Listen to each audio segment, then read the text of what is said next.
The EDUCAS WJEC specification currently asks us to consider the nature of religious experience.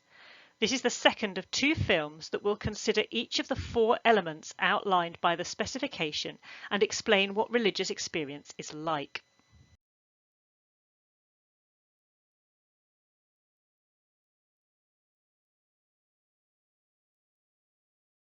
Lillian Smart described 7 dimensions of religion.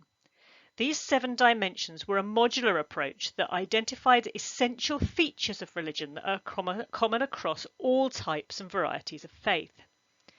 The second of these dimensions was the experiential or emotional dimension. Smart argued that religious experience is central to all religion.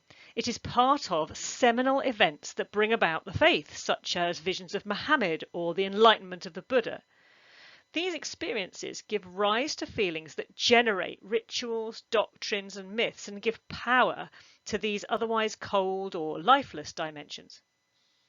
The experiential dimension is what gives religion its impact and meaning, and it is generated in response to rituals and feelings, so that people have their own experiences of the divine and feel the force of their own faith.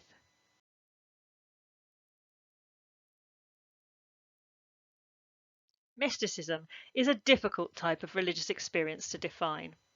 Many different scholars have attempted to do it, and all the definitions are slightly different. One definition is from Ed Miller. He identifies 5 distinctive features or qualities of mystical experiences. Firstly, mystical experiences are transcendent. This means that they are an experience of something beyond the empirical world. They are quite different from ordinary experiences of the empirical world. Secondly, they're ineffable. This means that they cannot be described using ordinary language. The subject resorts to language that is specific to religion and tends to involve analogies or symbols rather than straightforward description. Thirdly, mystical experiences are noetic. This means that they provide knowledge that cannot be obtained by any other sources.